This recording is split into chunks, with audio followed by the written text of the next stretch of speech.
తెలుగుదేశం ప్రభుత్వం హయాంలో చంద్రబాబు నాయుడు ముఖ్యమంత్రిగా ఉన్నప్పుడు నిర్మాణం జరిగిన హైటెక్ సిటీ సైబర్ టవర్స్ అది 25 సంవత్సరాలు పూర్తి చేసుకున్న సందర్భంగా, సిల్వర్ జూబ్లీ సందర్భంగా ఐటీ ఉద్యోగులందరూ కుటుంబ సమేతంగా చంద్రబాబు నాయుడు యొక్క విజన్కి కృతజ్ఞతాభివందనాలు తెలియజేయటానికి జైల్లో ఉన్న అక్రమంగా అరాచకంగా అరెస్టు చేసిన చంద్రబాబు నాయుడుకు మద్దతుగా సంఘీభావం తెలియజేస్తూ ఆదివారం అక్టోబర్ 29 సాయంత్రం 4 గంటల నుంచి రాత్రి 9:30 వరకు గచ్చిబౌలిలో ఉండే జీఎంసీ బాలయోగి స్టేడియంలో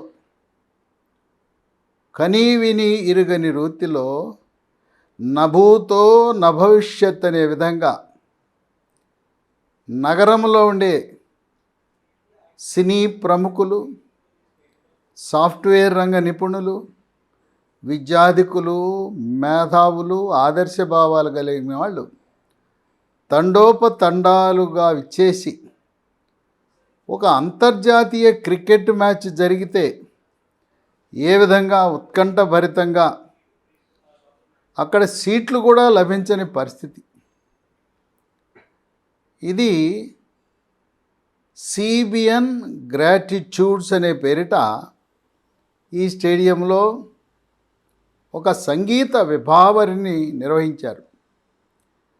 ఈ జిఎంసి బాలయోగి ఆడిటోరియం, ఈ స్టేడియం చంద్రబాబు నాయుడు ముఖ్యమంత్రిగా ఉన్నప్పుడు హైదరాబాదులో ప్రతిష్టాత్మకంగా ఏషియన్ గేమ్స్ నిర్వహించారు. ఆ సందర్భంగా నిర్వహించబడిన ఈ స్టేడియంలో ఈరోజు చంద్రబాబు నాయుడు యొక్క ఆయన విజన్తో నిర్మించిన ఈ స్టేడియంలో ఈ సభ జరగటం విశేషం. ఇక అక్కడ సభలో జై చంద్రబాబు, సిబిఎన్ జిందాబాద్, మేము సైతం బాబు కోసమని ప్లే కార్డులు ధరించారు. కుటుంబ సమేతంగా విచ్చేసిన సాఫ్ట్వేర్ రంగ నిపుణులు ప్లే కార్డులే కాకుండా పెద్ద ఎత్తున నినాదాలు చేస్తే స్టేడియం అంతా కూడా మారుమోగిపోయింది. చంద్రబాబు నాయకత్వం, ఆయన యొక్క విజన్పై సినీ దర్శకులు క్రాంతి వలజ రూపొందించిన గీతాన్ని దర్శకుడు బోయపాటి సీను ఆవిష్కరించాడు. బోయపాటి సీను ఆయన మాట్లాడుతూ చంద్రబాబు నాయుడు తండ్రి లాంటివాడు అని అభివర్ణించాడు. ఇక బెంగుళూరు నుంచి ప్రత్యేకంగా బీట్ గురు బ్యాండ్ వచ్చింది. ఇక ఆ బీట్ గురు దెబ్బకు ఎవరు కూడా సీట్లో కూర్చోలా, నిలబడి కేరింతలు కొడుతూ ఆనందించారు. ఇక సినీ దర్శకుడు రాఘవేంద్రరావు మాట్లాడుతూ ఈనాడు హైదరాబాదు నగరం విశ్వనగరంగా రూపొందిందంటే సైబరాబాద్ ఆవిష్కర్త చంద్రబాబు నాయుడుని అభివర్ణించాడు. ఈ యొక్క సాఫ్ట్వేర్ రంగ నిపుణుల కార్యక్రమానికి అతిథులుగా సినీ నటుడు, హిందూపూర్ ఎమ్మెల్యే బాలకృష్ణ, ఆయన సతీమణి వసుంధర, ఎన్టీఆర్ కుమారుడు నందమూరి రామకృష్ణ, ఎన్టీఆర్ మనముడు చైతన్య.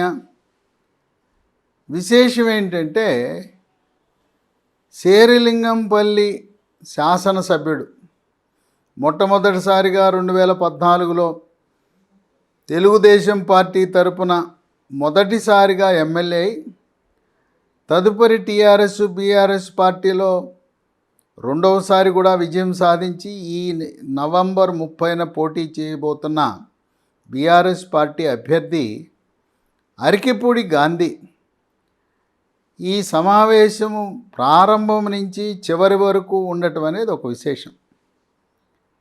ఆంధ్రప్రదేశ్ అక్కడ ఎన్జిఓ నాయకుడిగా ఉంటూ తదుపరి శాసన మండలి సభ్యుడిగా బాధ్యతలు నిర్వహించిన అశోక్ బాబు ప్రత్యేకంగా ఆంధ్రప్రదేశ్ నుంచి విచ్చేశారు. గతంలో ఇంటెలిజెన్స్ డీజీగా పనిచేసిన ఏబి వెంకటేశ్వరరావు కూడా ఈ కార్యక్రమానికి ఒక ప్రత్యేక అతిథిగా విచ్చేశారు. మాజీ ఎమ్మెల్సీ తెలుగుదేశం పార్టీ సమన్వయ కార్యదర్శి టిడి జనార్దన్ కూడా ఆయన విచ్చేసి చంద్రబాబు నాయుడు ఏ విధంగా హైదరాబాదు నగర విస్తరణకు అభివృద్ధికి దీన్ని ఒక మెడికల్ సిటీగా అభివృద్ధి చేయడానికి ఏ విధంగా కృషి చేశారని తనదైన శైలిలో తన అనుభవాలను పంచుకున్నారు. ఇక్కడ హైలైట్ ఏంటంటే ఢిల్లీ నుంచి ప్రత్యేకంగా నర్సాపురం లోక్సభ సభ్యుడు త్రిపులార్ రఘురామకృష్ణరాజు విచ్చేసి ఆయన ఆహుతులను ఆయన చక్కగా ఆయన యొక్క భాషతో రెచ్చగొట్టే విధంగా మాట్లాడారు. ఈనాడు జరిగిన సభ చంద్రబాబు నాయుడు యొక్క విజన్కి గౌరవంగా ఆయన అభివర్ణించారు. చంద్రబాబు నాయుడిని శ్రీకృష్ణుడిగాను, పవన్ కళ్యాణ్ అర్జునుడిగా రఘురామకృష్ణరాజు అభివర్ణిస్తే ఇక అక్కడికి ఆహుతులందరూ కూడా కేరింతలు కొట్టడం ఒక విశేషం. ఇక నిర్మాత బండ్ల గణేష్ అయితే ఆయన భావోద్వేగానికి గురయ్యాడు. ఆయన కన్నీరు మున్నీరై విలపించాడు. సాధారణంగా భావోద్వేగానికి గురైతే కళ్ళమ్మట ఒకటో రెండో కన్నీరు బొట్లు వస్తాయి. ఈయన బోరున విలపించి చంద్రబాబు నాయుడు జైల్లో ఉన్న కారణం వల్ల నేను వినాయక చవితిని పండుగ జరుపుకోలేదు, తరువాత దసరా పండుగ కూడా నేను జరుపుకోలేదు, త్వరలో చంద్రబాబు నాయుడు జైలు నుంచి విడుదల కాబోతున్నాడు, మనమందరం దీపావళి పండుగ ఘనంగా నిర్వహించుకుందామని బండ్ల గణేష్ ఆయన ఆవేదనాభరితమైన ప్రసంగం చేశారు. చంద్రబాబు నాయుడు యొక్క ఆయన తరం తర్వాత కూడా శాశ్వతంగా హైదరాబాదు నగరవాసులు తెలుగు ప్రజలు గుర్తుపెట్టుకునేలా ఆయన రూపొందించిన కళాఖండాలు లాంటివి భావి తరాలకు స్ఫూర్తిదాయకమైనవి ISB, Indian school of business, IIIT, genome valley ఇలాంటివి అన్నీ కూడా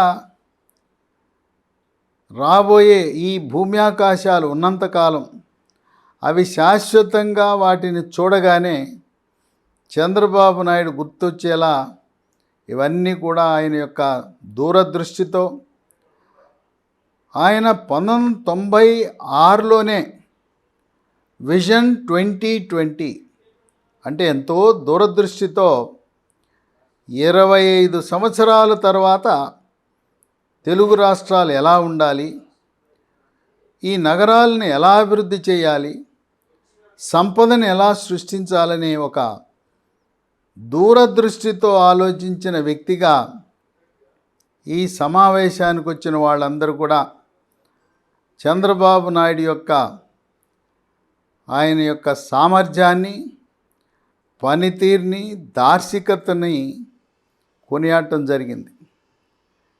ఇది ఒక విశేషమైన ఘట్టంగా నిర్వహించబడింది. అందరూ కూడా స్వచ్ఛందంగా సమావేశం 4 గంటలంటే 3:30కే కుటుంబ సమేతంగా విచ్చేశారు.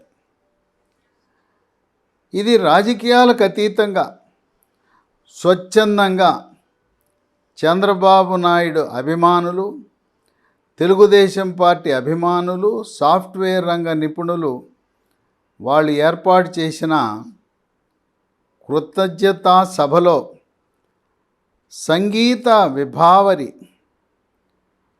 కేరింతలు కొడుతూ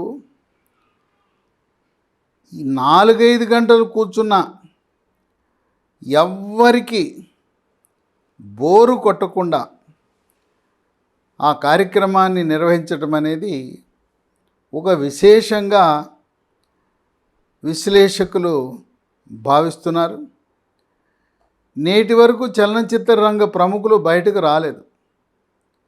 ఇప్పుడు చలనచిత్ర రంగ నిపుణులు, చలనచిత్ర రంగంలో ఉండే నిర్మాతలు, దర్శకులు, కళాకారులు ఒక్కొక్కరుగా వస్తూ చంద్రబాబు నాయుడికి వారి యొక్క సంఘీభావాన్ని తెలియజేయటం అనేది మనం ఒక విశేషంగా భావించవచ్చు. మాజీ పార్లమెంటు సభ్యుడు, సినీ నటుడు మురళీమోహన్ ఆయనైతే చంద్రబాబు నాయుడిని జైల్లో పెట్టడం అనేది తెలుగు ప్రజల యొక్క గుండెలు మండిపోతున్నాయని ఆయన అభివర్ణించడం జరిగింది. ఇక సినీ సంగీత దర్శకుడు అనూప్ రూబెన్స్ ఆ బృందము రచించిన పాట, వాళ్ళు పాడిన విధానం ఒక్కసారిగా ఆ జిఎంసి బాలయోగి స్టేడియంని అదరగొట్టేసి అందరూ కూడా తన్మయత్వంలో మునిగి తేలటం అనేది జరిగింది. ఈ జిఎంసి బాలయోగి ఆడిటోరియంలో ఇంత ఘనంగా హైదరాబాదులో గచ్చిబౌలిలో జరుగుతుందని ఏ ఒక్కరూ కూడా ఊహించలా. అందరూ ఏమో ఎంతమంది వస్తారో, ఆదివారం పూట వస్తారో రాదో అనే అనుమానం ఉన్న తరుణంలో ఆశించిన దానికంటే 10 రెట్లు ఎక్కువ వచ్చి బాలయోగి స్టేడియంలో ఎక్కడా సీట్లు కూడా దొరకని పరిస్థితి ఉన్నదంటే చంద్రబాబు నాయుడు పట్ల తెలుగు ప్రజలకు వాళ్ళ హృదయాలలో ఎటువంటి గౌరవం ఉన్నదో అర్థమవుతుందని విశ్లేషకులు భావిస్తున్నారు.